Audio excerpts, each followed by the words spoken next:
ನಮ್ಮ ಕರ್ತನಾದ ಯೇಸು ಕ್ರಿಸ್ತನಲ್ಲಿ ಪ್ರಿಯರಾದ ದೇವಜನರೇ, ನಮ್ಮ ಕರ್ತನಾದ ಯೇಸು ಕ್ರಿಸ್ತನ ಅತ್ಯಧಿಕವಾದ ಕೃಪೆಯು ಸಮಾಧಾನವು ನಿಮಗೂ ನಿಮ್ಮ ಕುಟುಂಬದ ಪ್ರಿಯರೆಲ್ಲರಿಗೂ ಕರ್ತನ ಹೆಚ್ಚಾಗಿ ಅನುಗ್ರಹಿಸಲಿ. ಹೃದಯಂಗಮ ಮಾತೆನ್ನುವ ಮುಂಜಾನೆ ವಾಕ್ಯದ ಅಂತ ಸರಣಿಯಲ್ಲಿ ಈ ತಿಂಗಳು ನಾವು ವಿಜ್ಞಾಪನೆ ಸೇವೆ ಕುರಿತಾದ ವಾಕ್ಯಗಳನ್ನ ಧ್ಯಾನಿಸುತ್ತಿರುವಲ್ಲಿ ಈ ದಿನ ನಾವು ಧ್ಯಾನಿಸುವಂತಹ ದೇವರ ವಾಕ್ಯದ ಭಾಗ ವಿಮೋಚನಾ ಕಾಂಡ 17ನೇ ಅಧ್ಯಾಯ 11ನೇ ವಚನ. ವಿಮೋಚನಾ ಕಾಂಡ 17ನೇ ಅಧ್ಯಾಯ 11ನೇ ವಚನ. ವಾಕ್ಯ ಹೀಗೆ ಹೇಳ್ತದೆ: ಮೋಶೆಯು ತನ್ನ ಕೈಗಳನ್ನು ಮೇಲಕ್ಕೆತ್ತಿರುವಾಗ ಇಸ್ರಾಯೇಲರು ಬಲವಾಗುವರು, ಇಳಿಸುವಾಗ ಅಮಾಲೇಕ್ಯರು ಬಲವಾಗುವರು. ಈ ವಾಕ್ಯಗಳನ್ನ ಗ್ರಹಿಸುವುದಕ್ಕೆ ದೇವರಾತ್ಮನು ತಾನೇ ತನ್ನ ಆತ್ಮನ ಮೂಲಕ ನಮಗೆ ತನ್ನ ವಿಶೇಷ ಕೃಪೆಯನ್ನು ಅನುಗ್ರಹಿಸಲಿ. ಕರ್ತನಲ್ಲಿ ಪ್ರೀತಿಯುಳ್ಳ ದೇವಜನರೇ, ವಿಜ್ಞಾಪನೆ ಸೇವೆ ಎಷ್ಟು ಅವಶ್ಯ ಎಂಬುದನ್ನ ದೇವರು ಇಡೀ ಸತ್ಯವೇದದಲ್ಲಿ, ಬೈಬಲ್ನಲ್ಲಿ ವಿಧ ವಿಧವಾಗಿ ದೇವರು ತೋರಿಸ್ತಾನೆ. ತಮ್ಮ ಜನರಿಗಾಗಿ ಪರಿತಪಿಸಿದ ಭಕ್ತರನ್ನ ತೋರಿಸ್ತಾನೆ. ಈಗ ನಾವು ಓದಿದ ವಾಕ್ಯ ಭಾಗದಲ್ಲಿ ಇಸ್ರಾಯೇಲರಿಗೆ ವಿರುದ್ಧವಾಗಿ ಅಮಾಲೇಕ್ಯರು ಎನ್ನುವಂತ ಒಂದು ಗುಂಪು ರೆಫಿದೀಮ್ ಎನ್ನುವಂತ ಒಂದು ಸ್ಥಳದಲ್ಲಿ ದಾಳಿ ಮಾಡ್ತದೆ. ಇವುಗಳಲ್ಲಿ ಈ ಒಂದೊಂದು ಪದಗಳನ್ನ ನಾವು, ಈ ಪದಗಳ ಅರ್ಥವನ್ನ ನಾವು ನಮ್ಮ ಭಾಷೆಯಲ್ಲಿ ಅರ್ಥ ಮಾಡಿಕೊಳ್ಳೋದು ಅವಶ್ಯ. ಆದರೆ ಇಲ್ಲಿ ನಾವು ಅದನ್ನು ಮಾಡಲಿಕ್ಕೆ ಒಂದು ವೇಳೆ ಸಮಯದ ಅಭಾವವಾಗ್ತದೆ. ಪ್ರಾಮುಖ್ಯವಾದ ಸಂಗತಿ ಆದರೂ ಕೆಲವು ಸಂಗತಿಗಳನ್ನ ಗಮನಿಸೋಣ. ಅಮಾಲೇಕ್ಯರು ಇವರು ತಗ್ಗಿನಲ್ಲಿ ವಾಸಿಸುವ ಜನರು. ಇವರು ಇಸ್ರಾಯೇಲರ ಮೇಲೆ ದಾಳಿ ಮಾಡಿದ್ದಾರೆ. ಹೇಗೆ? ಎದುರುಗಡೆಯಿಂದ ಬಂದು ಅಲ್ಲ, ಹಿಂಬದಿಯಿಂದ. ಹಿಂಬದಿಯಲ್ಲಿ ಎಂಥವರ ಮೇಲೆ ದಾಳಿ ಮಾಡಿದ್ದಾರೆ? ದೇವ ಜನರಲ್ಲಿ. ನಾವು ಇದನ್ನು ನಾನು ಹೇಳ್ತಿರುವಂಥ ಈ ಗ್ರಹಿಕೆಗಳನ್ನ ನಾವು ಧರ್ಮೋಪದೇಶ ಕಾಂಡದಲ್ಲಿ ಓದಿಕೊಳ್ತೇವೆ. ಇಸ್ರಾಯೇಲರಲ್ಲಿ ಅರಣ್ಯದ ಆ ಪ್ರಯಾಣದಲ್ಲಿ, ಮಾರ್ಗದಲ್ಲಿ ನಡೆದು ಹೋಗುವಂಥ ಜನರಲ್ಲಿ ಯಾರ್ಯಾರು ಬೇಸತ್ತು, ಸೋತು ಅವರು ಮುಂದೆ ಮುಂದೆ ನಡೆಯುವುದಕ್ಕೆ ಮುಂದೆ ಇದ್ದವರು ಅವರು ಬೇಸರದ ನಿಮಿತ್ತ ಅಥವಾ ದೇಹಾಯಾಸದ ನಿಮಿತ್ತ ಹಾಗೆ ಹಿಂದಕ್ಕೆ ಬಂದು ಆಯಾಸದಿಂದ ಹಿಂದೆ ನಡೀತಿರುವವರ ಮೇಲೆ ಈ ಅಮಾಲೇಕ್ಯರು ದಾಳಿ ಮಾಡಿದ್ದಾರೆ. ಈ ಸುದ್ದಿ ಮುಂದೆ ನಾಯಕನಾಗಿ ಹೋಗ್ತಿರುವಂಥ ಮೋಶೆಗೆ ಗೊತ್ತಾಗ್ತದೆ. ಕೂಡಲೇ ಆತನು ದೇವರು ಕೊಟ್ಟ ಆಲೋಚನೆ ಮೇರೆಗೆ ಒಂದು ತೀರ್ಮಾನಕ್ಕೆ ಬರ್ತಾನೆ. ಮೋಶೆ ಬೆಟ್ಟದ ಮೇಲೆ ತನ್ನ ಕೋಲನ್ನು ತೆಗೆದುಕೊಂಡು ಏರುವುದಕ್ಕೂ ಮತ್ತು ಹಿಂದಿನಿಂದ ತಗ್ಗಿನಲ್ಲಿ ಬಂದು ದಾಳಿ ಮಾಡಿದ ಅಮಾಲೇಕರಿಗೆ ವಿರುದ್ಧವಾಗಿ ಯೆಹೋಶುವನನ್ನ ಮುಂದಾಗಿ ಆತನು ಯುದ್ಧಕ್ಕೆ ಕಳಿಸ್ತಾನೆ. ಯೆಹೋಶುವನು ಹೋಗಿ ಅವರ ಮೇಲೆ ದಾಳಿ ಮಾಡ್ತಾನೆ. ಇಬ್ಬರ ನಡುವೆ ಬಿರುಸಿನ ಒಂದು ಕಾಳಗ ನಡೀತದೆ. ಆದರೆ ಈ ಕಾಳಗಕ್ಕೆ ಇಸ್ರಾಯೇಲರಿಗೆ ಬೆಂಬಲವಾಗಿ ಮೋಶೆ ಬೆಟ್ಟದ ತುದಿಯನ್ನೇರಿ ಆತನು ದೇವರ ಸನ್ನಿಧಿಯಲ್ಲಿ ಆತನು ತನ್ನ ಎರಡೂ ಕೈಗಳನ್ನು ಮೇಲಕ್ಕೆತ್ತಿ ಆತನು ನಿಲ್ತಾನೆ.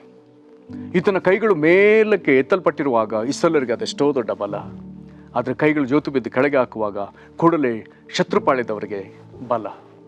ಇದನ್ನು ಗಮನಿಸ್ತಾನೆ. ಕರ್ತನಲ್ಲಿ ಪ್ರೀತಿಯುಳ್ಳ ದೇವಜನರೇ, ನಂತರದಲ್ಲಿ ಮೋಶೆ ಕೈ ಯುದ್ಧವಾಗುವವರೆಗೂ, ಯುದ್ಧವು ಮುಗಿಯುವವರೆಗೂ, ಇಸ್ರಾಯೇಲರಿಗೆ ಪರಿಪೂರ್ಣ ಜಯ ಸಿಕ್ಕುವವರೆಗೂ ಮೋಶೆ ಕೈಗಳು ಮೇಲೆ ಎತ್ತಲ್ಪಟ್ಟಿರುವಂತೆ ಆರೋನನು ಮತ್ತೆ ಹೂರರು ಹೋಗಿ ಆತನಿಗೆ ಬೆಂಬಲವಾಗಿ ನಿಂತು ಯುದ್ಧ ಮುಗಿಯುವವರೆಗೂ ಮೋಶೆ ಕೈಗಳು ಮೇಲೆ ಇರುವಂತೆ ಅವರು ಬೆಂಬಲ ನೀಡ್ತಾರೆ. ಇಸ್ರಾಯೇಲರಿಗೆ ಜಯವಾಗ್ತದೆ. ಏನಿದರ ಅರ್ಥ? ವಿಜ್ಞಾಪಿಸುವುದಕ್ಕಾಗಿ ಕರೆಯಲ್ಪಟ್ಟ ಪ್ರಿಯ ದೇವ ಜನರೇ, ನಮ್ಮ ಸಹೋದರ ಸಹೋದರಿಯರು ಎಷ್ಟೋ ಮಂದಿ ಸೇವಾ ಕ್ಷೇತ್ರದಲ್ಲಿ ಅನೇಕ ವಿಧದಲ್ಲಿ ಪ್ರಯಾಸ ಪಡ್ತಿದ್ದಾರೆ. ಅವರಿಗಾಗಿ ಅನುದಿನವೂ ನಮ್ಮ ವಿಜ್ಞಾಪನೆ ಪ್ರಾರ್ಥನೆ ಅವಶ್ಯ. ದೇವರ ಸೇವೆಯಲ್ಲಿ ಶತ್ರುಗಳು ಅಂತ ಹೇಳಿದ್ರೆ ವಿಧ ವಿಧವಾದ ದುರಾತ್ಮಗಳು ವಿಧವಾಗಿ ಹೋರಾಡುವಾಗ ಅಂಥವರಿಗೆ ಬೆಂಬಲ ನೀಡುವಂತೆ ನಾವು ಮೋಶೆ ಸ್ಥಾನ ತೆಗೆದುಕೊಳ್ಳಲೇಬೇಕಾಗ್ತದೆ. ಅವರು ತಮಗೆ ಕೊಟ್ಟ ಸೇವಾ ಕ್ಷೇತ್ರದಲ್ಲಿ ಅವರಿಗಿರುವಂಥ ಅಲ್ಲಿ ಇರುವಂಥ ಆತ್ಮೀಕ ಯುದ್ಧದಲ್ಲಿ ಅವರು ಸಫಲರಾಗಿ ಜಯಶಾಲಿಗಳಾಗುವಂತೆ ಯಶಸ್ಸನ್ನು ಕಾಣುವಂತೆ ಕರ್ತನಲ್ಲಿ ಪ್ರೀತಿಯುಳ್ಳ ದೇವಜನರೇ, ನಾವು ನಮ್ಮ ಕೈಗಳನ್ನೆತ್ತಿ ಅವರಿಗೆ ಬೆಂಬಲವಾಗಿ ಕರ್ತನ ಸಮ್ಮುಖದಲ್ಲಿ ಪ್ರಾರ್ಥಿಸಲೇಬೇಕಾಗ್ತದೆ.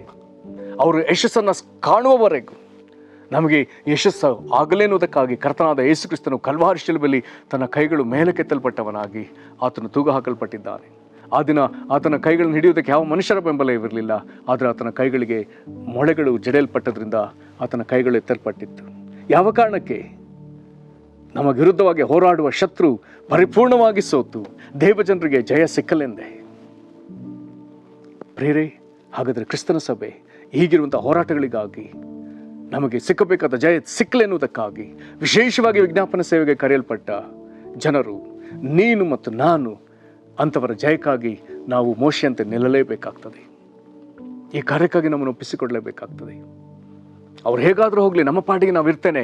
ಪ್ರೇರೆ, ಈ ನಿಲುವು ಸರಿಯಲ್ಲ. ಅವ್ರನ್ನ ಅನುದಿನವೂ ನಮ್ಮ ಪ್ರಾರ್ಥನೆಗಳಲ್ಲಿ ನಮ್ಮ ಕೈಗಳನ್ನೆತ್ತಿ ಪ್ರಾರ್ಥಿಸಿ ಅವ್ರನ್ನ ಬೆಂಬಲಿಸಿ ಅವ್ರು ಜಯ ಕಾಣುವಂತೆ, ಅವ್ರು ಸಫಲರಾಗುವ ತನಕ ನಾವು ಸಹ ಪ್ರಾರ್ಥನೆಯಲ್ಲಿ ಹೋರಾಡುವುದು ಅವಶ್ಯ. ನಮ್ಮನ್ನು ಒಪ್ಪಿಸಿಕೊಡೋಣ. ಪರಲೋಕ ತಂದೆಯೇ, ಮೋಶೆಯು ಕರ್ತನೆ ತನ್ನ ಕೈಗಳು ಜೋಲು ಬಿದ್ದರು, ತನ್ನ ಕೈಗಳು ಭಾರವಾದರು. ಯುದ್ಧರಂಗದಲ್ಲಿರುವಂಥ ಯೆಹೋಶುವನ ಆತನ ಸೇನೆ ಜಯಶಾಲಿಗಳಾಗಬೇಕು, ಶತ್ರು ಸೇನೆ ಸಂಪೂರ್ಣವಾಗಿ ಸೋಲಬೇಕು. ಈ ಕಾರಣಕ್ಕಾಗಿ ಕರ್ತನೆ ಈತನು ಬೆಟ್ಟದ ಮೇಲೆ ಆತನ ಕೈಗಳನ್ನೆತ್ತಿ ನಿಂತನಲ್ಲ ಸ್ವಾಮಿ.